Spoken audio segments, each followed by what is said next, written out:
Heidi Patan juga alhamdulillah.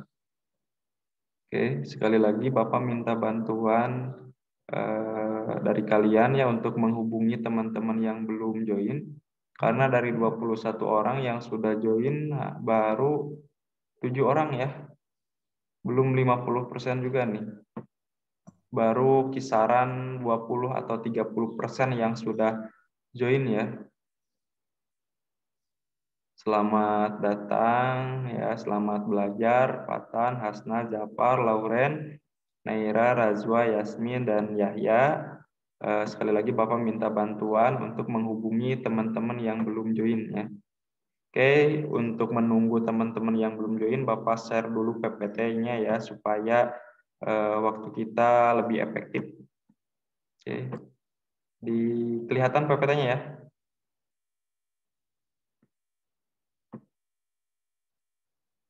Ada, Pak. Ada ya? Belum. Belum muncul. Udah. Sudah muncul ya.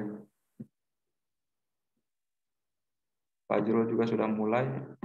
Alhamdulillah.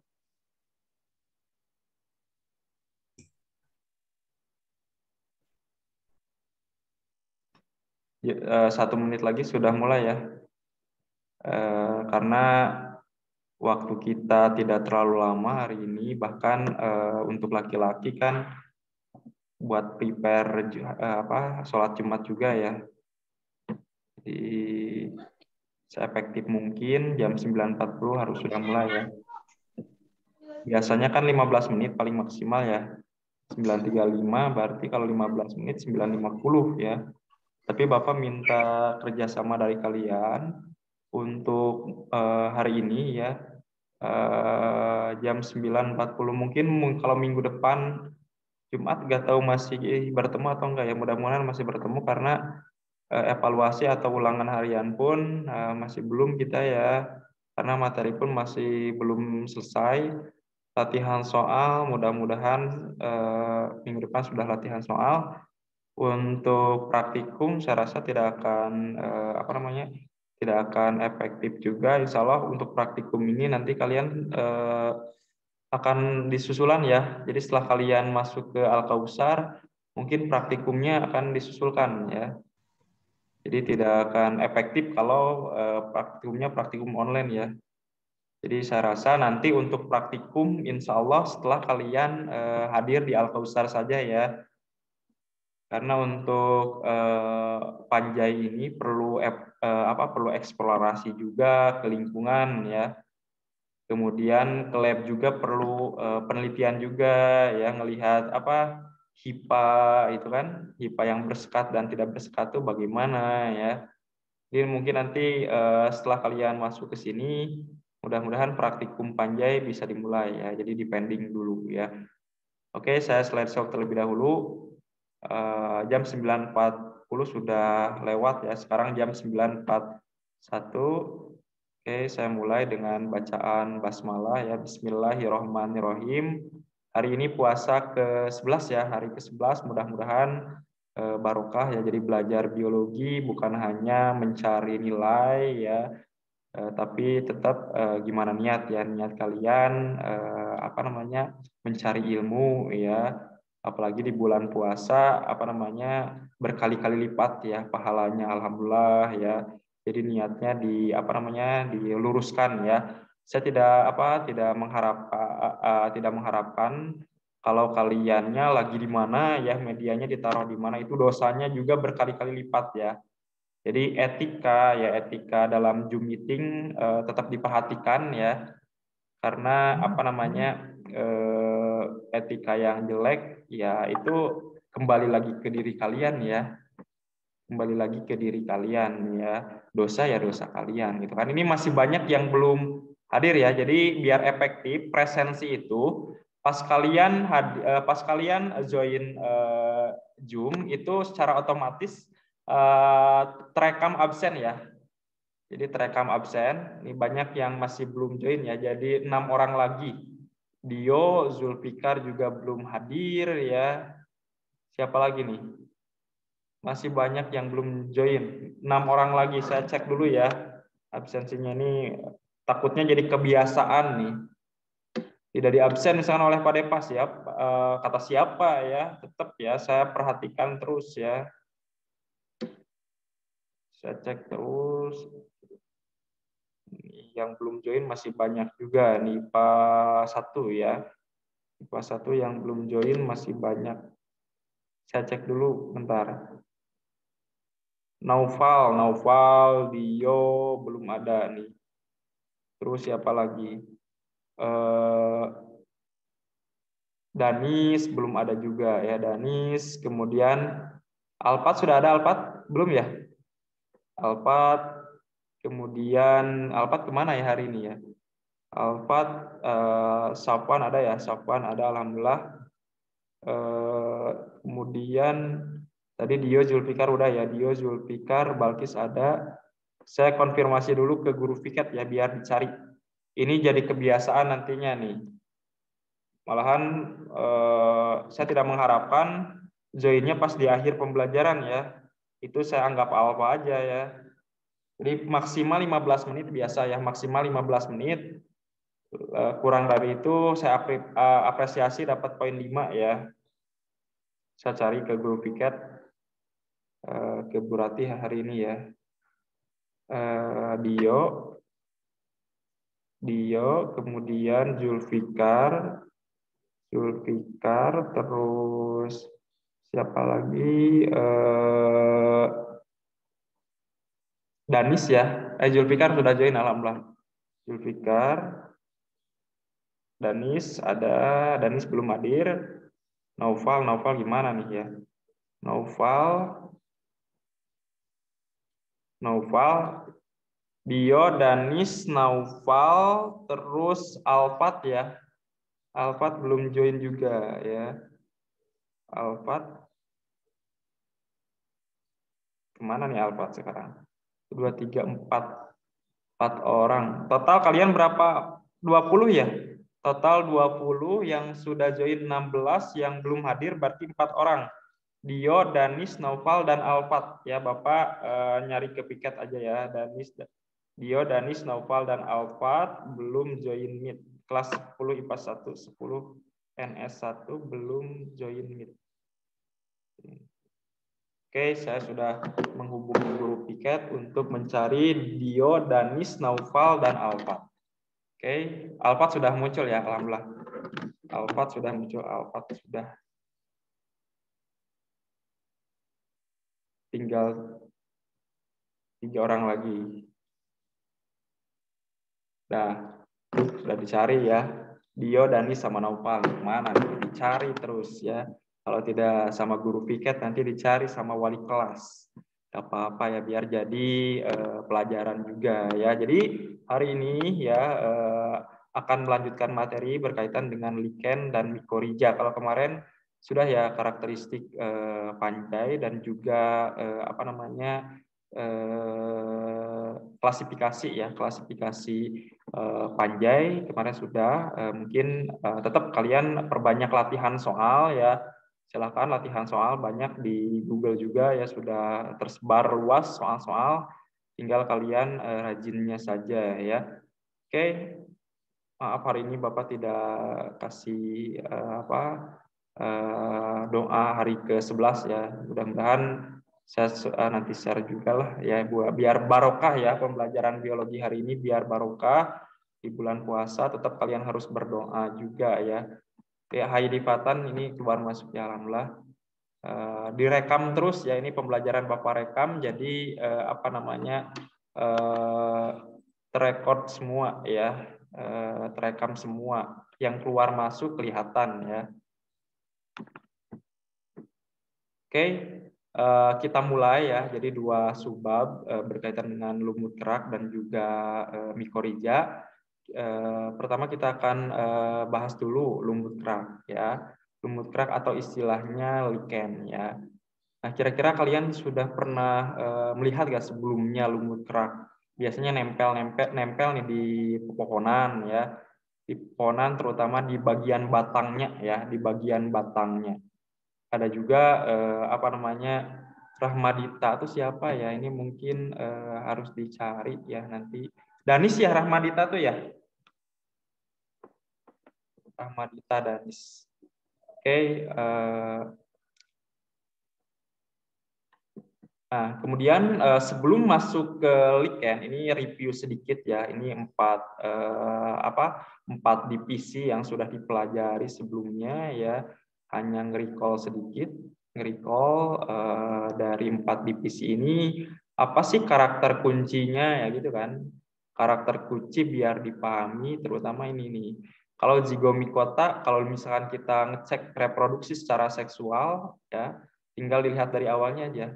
Zigo berarti zigospora gitu kan. Asko ya askospora. Kalau basidiospora.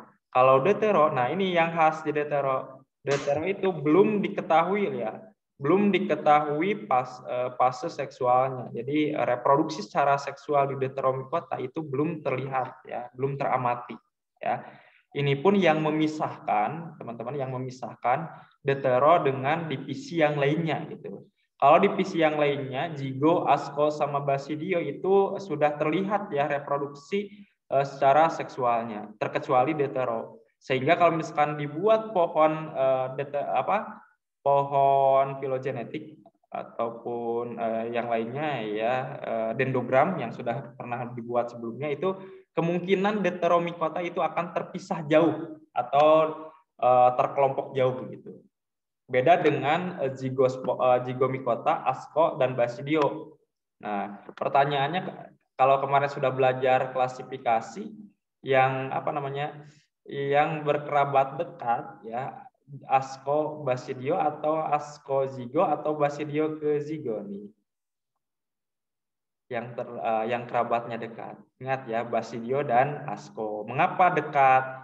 Karena dilihat dari sekatnya ya. Dia kalau dilihat dari hipanya, hipanya bersekat dua-duanya. Ya, kecuali zigo. Kalau zigo tidak bersekat. Makanya kalau zigo itu dekatnya ke protista mirip jamur ya, atau kemarin yang sudah Bapak bahas sebelumnya itu divisinya Chytridiomycota gitu kan. Itu beberapa karakter kunci ya. Kemudian kalau misalkan reproduksi secara seksualnya ini juga sering ditanyakan di ujian nih ya. Sering ditanyakan di ujian ya.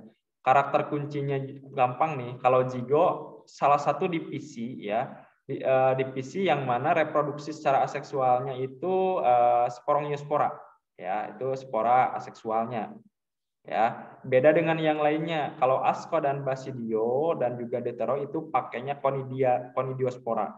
Meskipun yang terlihat jelas itu hanya di asko ya.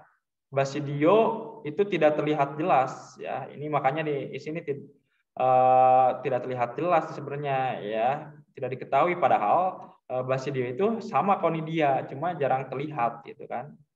Seperti itu. Itu review sekilas biar kalian paham ya, sangat paham juga ya, berkaitan dengan beberapa karakter kunci ya, biar bisa analisis juga. Oke, sampai di sini ada yang ditanyakan, boleh langsung bertanya. Dio juga alhamdulillah sudah join ya, alhamdulillah setelah dicari mungkin sama Bu Rati, alhamdulillah sudah join sekarang ya. Nah, Pak, bagaimana kalau misalkan di penelitian itu ada spesies Deuteromycota yang yang diketahui reproduksi seksualnya. Kalau diketahui reproduksi seksual itu biasanya dimasukkan ke mana ya? Biasanya dimasukkan ke asko. Tapi tergantung ciri-cirinya. Tapi kebanyakan dimasukkan ke asko sih. Salah satu contohnya kemarin itu kayak Monila ya, Monila cytophila. Itu oncom ya. Oncom kalau dulu oncom itu tidak diketahui reproduksi secara seksual. Setelah diamati terus, oh ternyata pakai askospora ya. Oh, dimasukkanlah ke askomycota sehingga diganti namanya ya. Jadi dari tadinya Monila ya, sekarang jadi Neurospora seperti itu. Ya. Sampai di sini ada yang ditanyakan? Maaf, ini Aspergillus ya. Aspergillus itu Penicillium ini masuknya ke asko ya. Jadi cek lagi, ini keliru sedikit ya. Ada yang ditanyakan? Itu untuk nge-recall sedikit ya, atau mereview pembelajaran yang kemarin terkait 4 divisi ya, biar tahu ya beberapa karakter kuncinya ya. Sampai di sini ada yang ditanyakan, boleh bertanya silakan ya. Nah, sekarang kita masuk ke lumut kerak. Apa sih lumut kerak? Ini mungkin kalian pernah melihat ya, biasa nempel di di pohon-pohon, ternyata di batang, kemudian nanti ada juga yang nempelnya itu di batuan ya. Nanti kita akan cek ya, tergantung jenisnya ya. Lumut kerak itu apa sih ya? Ini merupakan simbiosis antara jamur ya, biasanya dari golongan Ascomycota atau Basidio ternyata ya, dengan Chlorophyta atau dengan alga hijau ataupun dengan Cyanobacteria atau alga hijau biru atau bersel 1 ya, kalau alga hijau biru itu ya. Jadi intinya lumut kerak itu masih heterokaryotiknya ya. Heterokaryotik ada 3 macam kan. Ada 3 macam itu, ada sapropit, parasit, dan yang simbiosis. Yang simbiosis ya ini salah satunya itu lumut kerak. Itu lumut kerak itu simbiosis antara jamur dan alge ya. Jamurnya ini dari golongan Asco ataupun Basidio ya. Kalau untuk algenya biasanya dari golongan Chlorophyta ataupun Cyanobacteria gitu ya. Jadi ini masih bagian dari yang heterokaryotik ya. Heterokaryotik kan ada 3 macam. Ada sapropit, parasit, dan simbiosis. Nah, ini yang simbiosis ya. Nah, kalau kita perhatikan ya, mengapa sih bisa simbiosis? Bahkan simbiosisnya apa di sini? Simbiosis mutualism ya. Saling menguntungkan. Kenapa sih saling menguntungkan? Nah, seperti ini ya. Jamur dia heterotrop ya. Heterotrop. Alga autotrop. Ternyata ini yang di sini yang ditekankannya. Jamur kan heterotrop. Alga autotrop. Nah, heterotropnya ya dia tidak bisa membuat makanan sendiri. Alga bisa membuat makanan sendiri gitu. Diperoleh dari hasil fotosintesis di sini ya. Kalau jamur itu tidak bisa membuat makanan sendiri ya, makanya hidup dengan nempel ke inang gitu ya. Tapi dia menyediakan air, mineral, melakukan pertukaran gas. Nah, sehingga terbentuknya lumut kerak itu perpaduan antara jamur dan alga. Sehingga jamur nanti akan memperoleh hasil dari fotosintesis yang dihasilkan oleh alge gitu ya. Kalau alge gimana? Ya, alge mendapatkan air ya, mineral ya. Dan juga biasanya penempelannya juga dibantu oleh jamur ya. Seperti itu. Itu makanya simbiosisnya simbiosis mutualism ya. Ada beberapa istilah juga yang mungkin harus diketahui selain lichen ya, struktur simbiosis mutualism antara alge dengan jamur, itu ada beberapa istilah yang harus diketahui juga ya. Ada istilah likenologi ya. Likenologi itu cabang ilmu biologi yang mempelajari khusus tentang lichen ya. Itu namanya likenologi ya. Jadi kemudian ada istilahnya mikobion ya, ada beberapa istilah, ada mikobion ya. Di komponen komponen jamur yang terdapat pada lichen ya, itu istilahnya mikobion. Ada istilah pikobion, itu komponen algenya ya, algenya yang terdapat pada lichen ya. Kalau simbiosis berarti adanya hubungan atau asosiasi ataupun interaksi ya organisme. Ya, jadi termasuk kalau misalkan alge saling menguntungkan simbiosisnya ya. Saling menguntungkan ya. Seperti itu. Kira-kira ada yang ditanyakan sampai di sini? Nah, kemudian nih jamur juga katanya itu melindungi alge ketika kondisi yang tidak menguntungkan ya.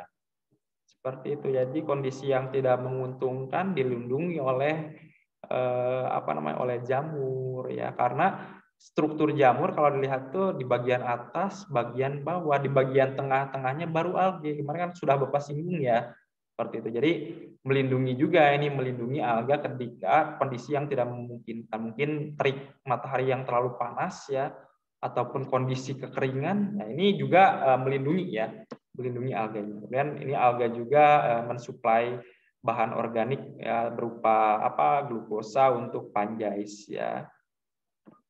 Tipe simbiosisnya elitoism ya, atau simbiosis mutualism sih, sama aja sih ini nama lainnya ya. Oke, sampai di sini ada yang ditanyakan, boleh langsung bertanya silahkan ya.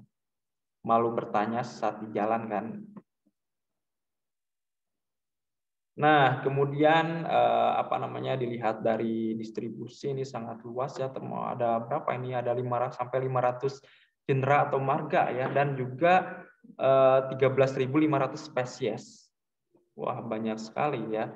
Dan juga nih lichen itu tidak tumbuh di area industri yang polutan, yang polusi ya. Jadi di kawasan yang tingkat polusinya tinggi ya, biasanya lichen susah untuk tumbuh ya. Biasanya di tempat-tempat yang masih segar ya, lichen bisa tumbuh ya. Jadi indikator terhadap polutan juga ya. Ini ada indikator terhadap polutan namanya Lobaria ya. Lobaria. Kemudian untuk habitat ya. Untuk habitat sendiri ya, ini ada beberapa macam nih. Ada yang tumbuh di batu namanya Sachycolus ya.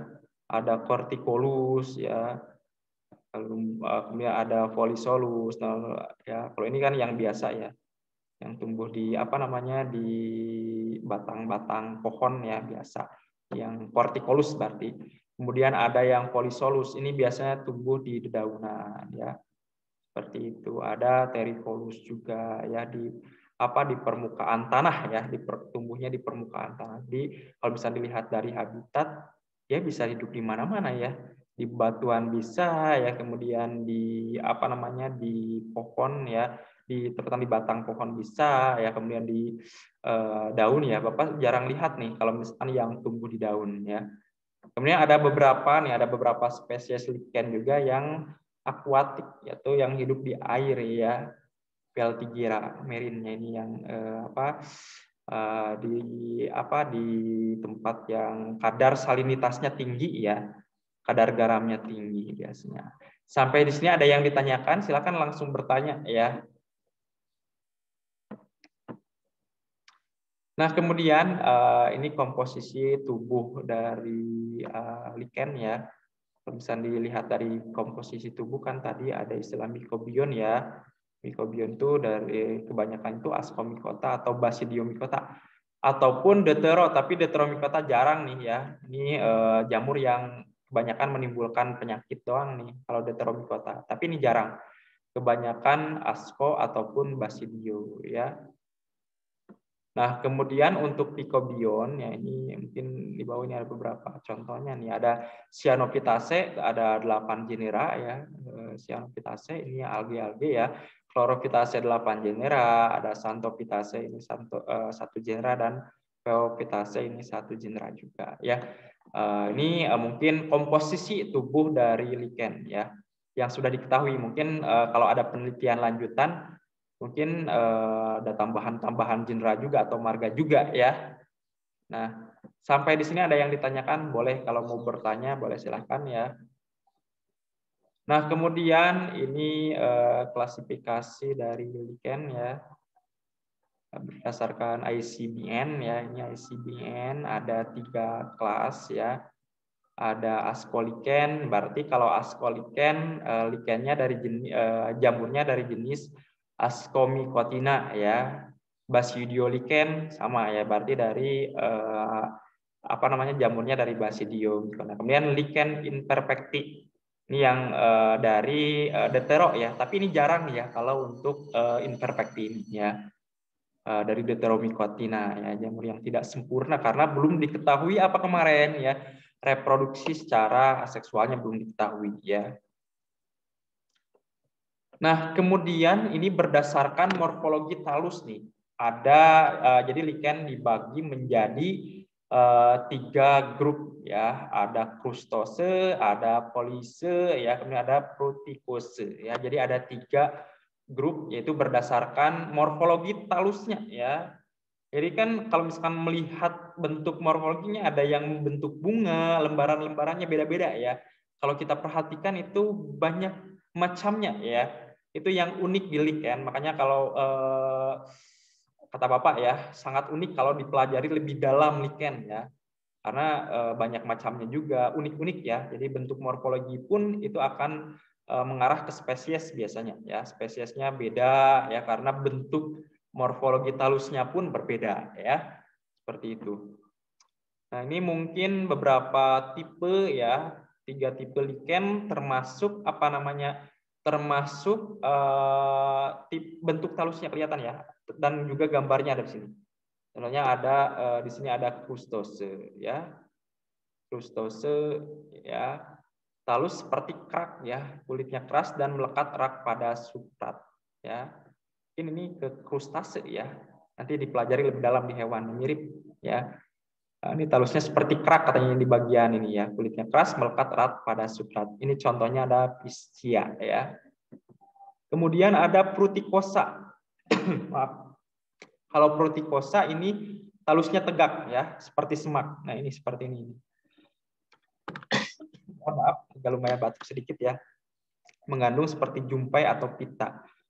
Kemudian ada Poliosa. Kalau Poliosa ini talusnya seperti daun ya. Mohon maaf batuk. Mungkin kalian sudah bisa membedakan ya antara Krustosa, Pruticosa, sama Poliosa. Ini ada 3 macam ya, 3 tipe lichen yang harus kalian ketahui ya. Kalau yang Pruticosa itu lumayan gampang. Ini biasanya bentuknya ya seperti ini ya, kayak pita-pita ini ya, atau hipa-hipa yang merambat-rambat ini seperti akar ya. Yang dilihat seperti akar. Kalau Poliosa itu kata Bapak mah ini mirip-mirip apa ya? Mirip Bryophyta ya. Nanti kita akan pelajari lebih dalam yang mirip-mirip Bryophyta nih. Seperti itu ya. Ada yang ditanyakan sampai di sini? Atau lumut ya, mirip lumut. Mirip lumut-lumut. Ada yang ditanyakan atau enggak? Nah, kalau reproduksi lumut kerak sendiri ya, untuk reproduksi secara aseksual itu bisa fragmentasi ya. Jadi ada fragmen lichen terlepas misalkan ya. Kemudian terbawa oleh angin, ya, jadi nanti bisa tumbuh menjadi individu baru. Ya, jadi kalau fragmentasi sama halnya dengan yang sudah dipelajari sebelumnya ya.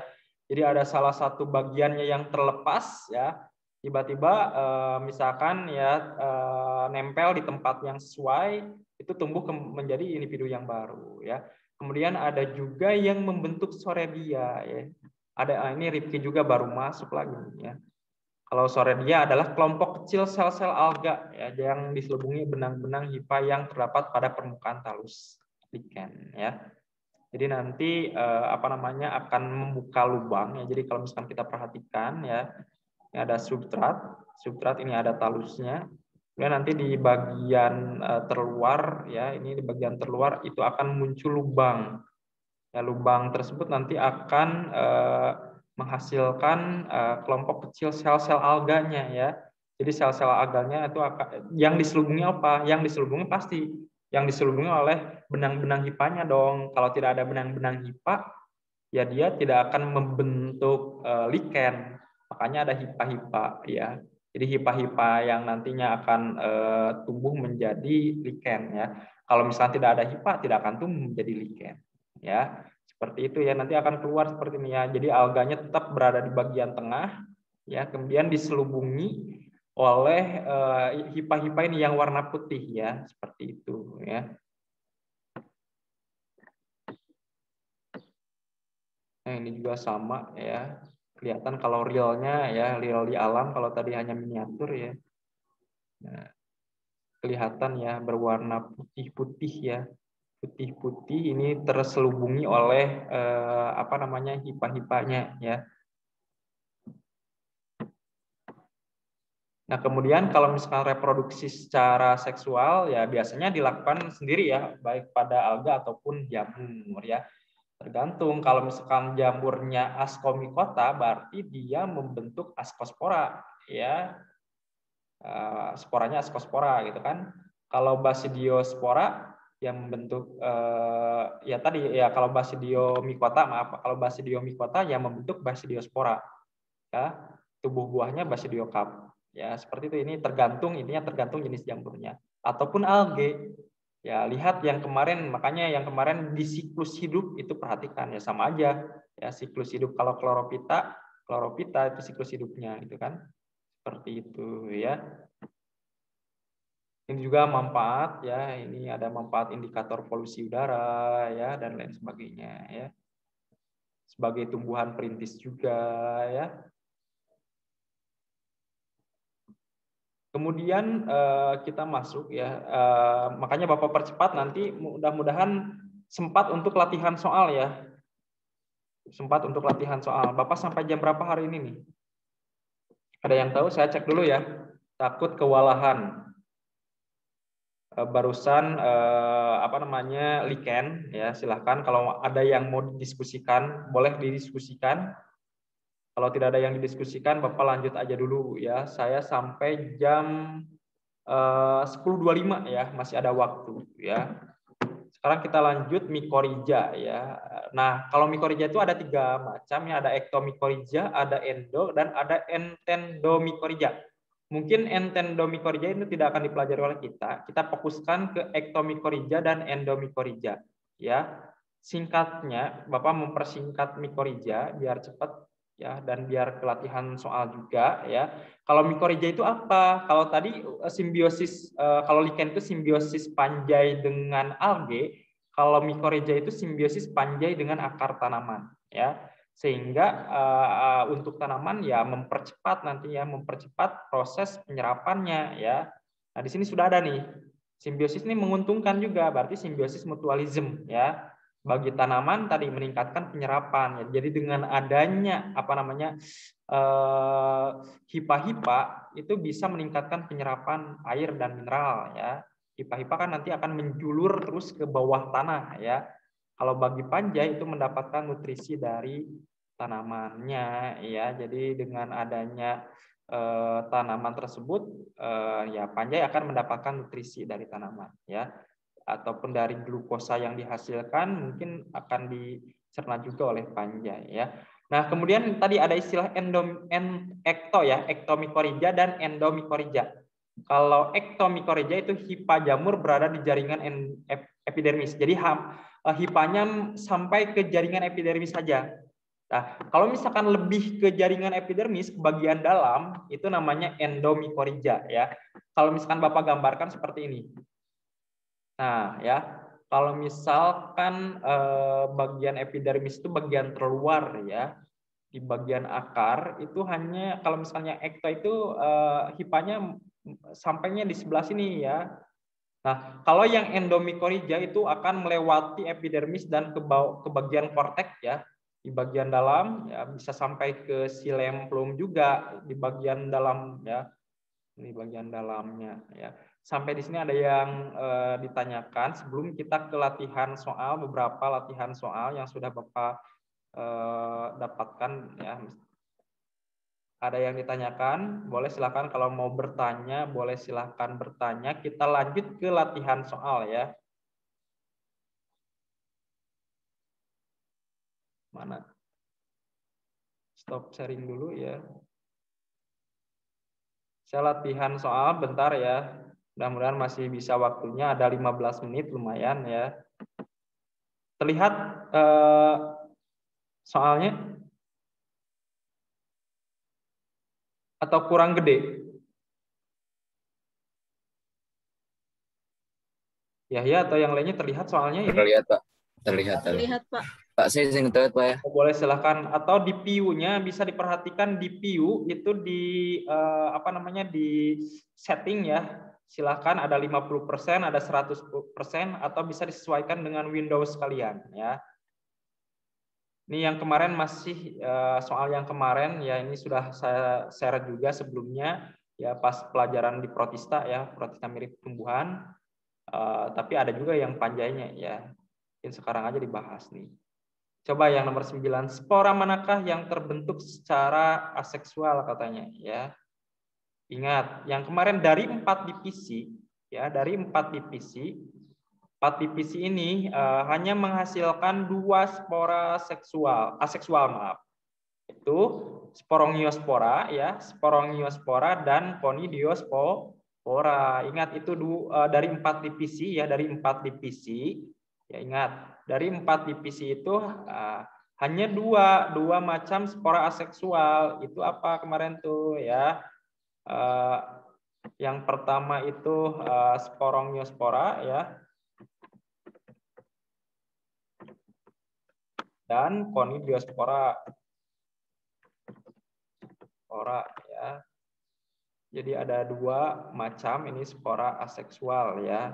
Spora aseksual itu sporongiosspora dan conidiospora. Kalau sporongiosspora itu hanya ada di zygomycotina aja ya. Sisanya itu pakai conidiospora ya. Conidiospora atau conidia sama aja sih sebenarnya, conidia ya. Itu di ASCO sama di ASCO basidio sama kalau deutero juga sebenarnya conidia ya. Cuma yang sering terlihat itu di Ascomycotina aja ya. Kalau basidio bagaimana? Basidio juga sama ini, sama conidia ya, tapi jarang terlihat ya, jarang terlihat. Jadi yang paling dominan itu ya memakai basidiosporanya ya, kalau Basidiomycotina. Jadi seperti itu, ada dua macam. Berarti spora manakah yang terbentuk secara aseksual? Ya lihat di antara ini ada nggak sporongiosspora dan conidiospora? Ada di sini ya. Berarti conidiospora ya. Kalau oospora itu di protista mirip jamur kemarin ya, Omycota ya. Ascospora ya Ascomycotina ya. Ini lihat di kata awalnya zygomycotina, basidiospora, basidiomycotina, gitu aja sih trik gampangnya ya. Seperti itu ya. Dan nyari yang sudah dipelajari aja. Kalau ini spesies jamur yang dapat menghasilkan antibiotik. Ingat gak ya, ini sifatnya hafalan sih. Ini Penicillium notatum, ini lihat diperhatikan juga, ini dicari nanti kalian. Ini yang sifatnya hafalan ya, hafalan yang kemungkinan yang bisa diaplikasikan ya, pembuatan antibiotik ya. Kalau Saccharomyces misalkan ragi, yaitu untuk apa ya? Untuk pembuatan bolu ya supaya mengembang ya, dan yang lainnya. Ya, ini soal-soal yang seperti ini, tipe-tipe yang bukan analisis ya. Ini yang harus dihafal itu, tapi usahakan mah diaplikasikan ya, dibuat misalkan ya Saccharomyces ya, kalian buat bolu menggunakan ragi ya. Seperti itu, gitu aja sih gampangnya ya. Kemudian ada yang mau jawab nggak? Bukan Bapak aja nih, siapa nih, Yahya atau Jafar yang mau menjawab nih, nomor 11 nih, ini lumayan analisis juga nih. Cara reproduksi berikut dilakukan oleh Saccharomyces untuk kembang biak. Nah, kira-kira coba ada yang masih ingat yang kemarin sudah Bapak sampaikan? Coba satu orang nih. Yasmin mau menjawab?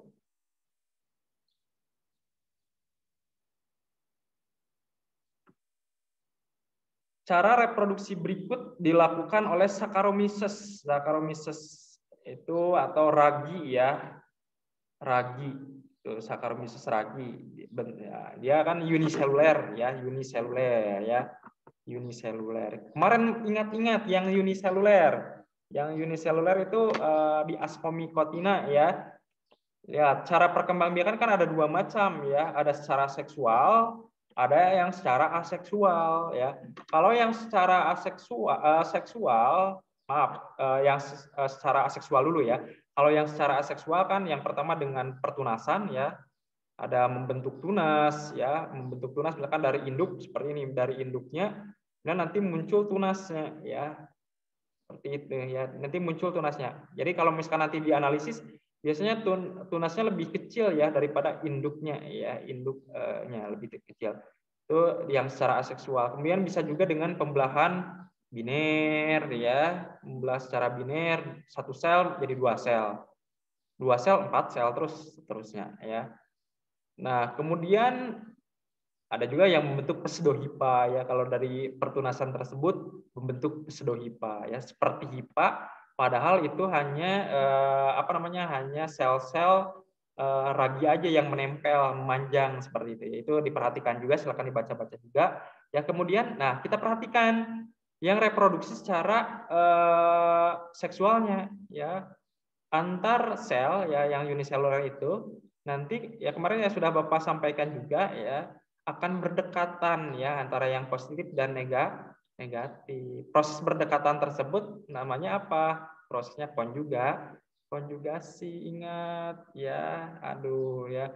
Spora. Ini kan spora seksual ya pada oomycota. Ya, kemudian ada Basidiospora, yang ini spora seksual juga pada Basidiomycotina. Ada Zygospora pada Zygomycotina. Kalau Blastospora ini tidak ada. Sebenarnya ini di Protista mirip jamur kalau nggak salah nih ya. Ada yang ditanyakan sampai di sini? Tidak ada? Silahkan ya, kalau mau bertanya boleh ya, silahkan.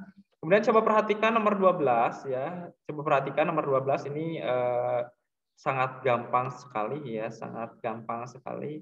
Ini Bapak ngambil referensi dari bimbingan alumni UI ya, nggak apa-apa ya. Jadi dari internet juga.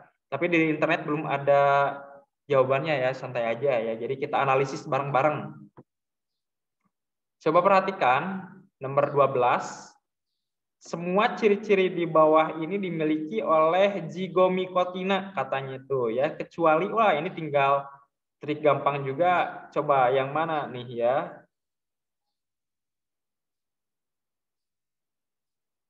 Eukariotik. Ya, dia sudah memiliki membran inti. Nah, ya. Kemudian hipanya koenositik artinya tidak memiliki sekat. Benar juga ya. Kemudian coba perhatikan nih ya. Ini berarti jawabannya kalau misalkan dinding sel dari kitin ya. Jadi semua jamur itu disimpan dinding selnya berasal dari kitin, meskipun ada sebagian kecil yang tersusun dari selulosa ya. Jadi hanya sebagian kecil. Secara umum dinding selnya dari kitin. Berarti antara D dan E ini harus diperhatikan juga nih. Makanan cadangan berupa glikogen. Tapi ada juga beberapa jamur yang menyimpannya dalam bentuk glikogen. Ini harus dicatat, dianalisis ya. Ini jadi catatan ya. Yang nomor 12 itu apakah D atau E. Coba perhatikan juga ini fase diploidnya berumur panjang ya. Fase diploidnya berumur panjang. Jadi 2N-nya. Kalau misalkan 2N-nya yang berumur panjang, pas membentuk hipa kan pas membentuk hipa yang haploidnya harusnya ya, ini kemungkinan yang D ya, yang salah ya. Kan kalau yang membentuk hipanya itu yang haploidnya ya. Kalau yang ketika membentuk diploid itu ketika bersatu ya, bersatu inti ya, inti sel satu dengan sel positif dengan inti sel positif dengan inti sel negatif bersatu gitu kan. Ini harus dianalisis nih. Alternatif jawaban itu kemungkinan D ya. Kalau yang E harusnya yang haploid dong ya. Ada yang ditanyakan sampai di sini?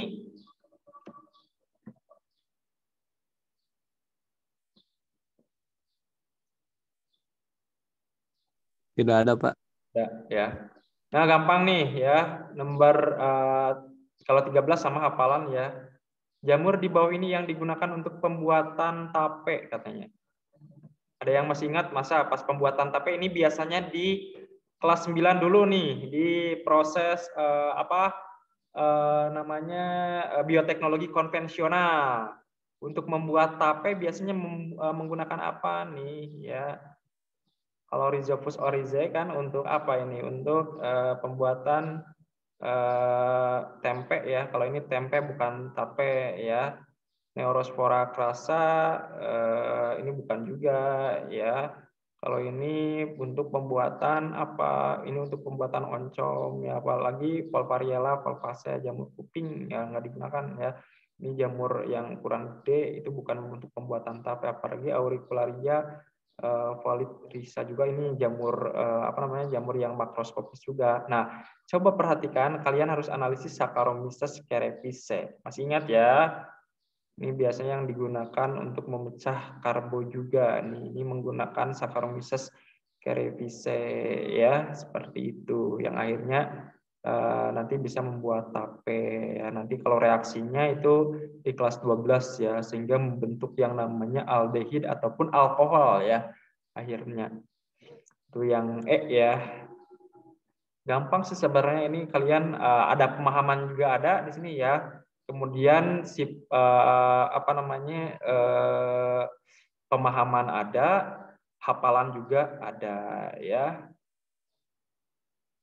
Nah, ini kemudian lanjut yang nomor 18 aja biar agak lumayan susah. Nih yang sudah sebab akibat. Bapak perhatikan. Tadi masih hangat nih yang nomor 18 ya.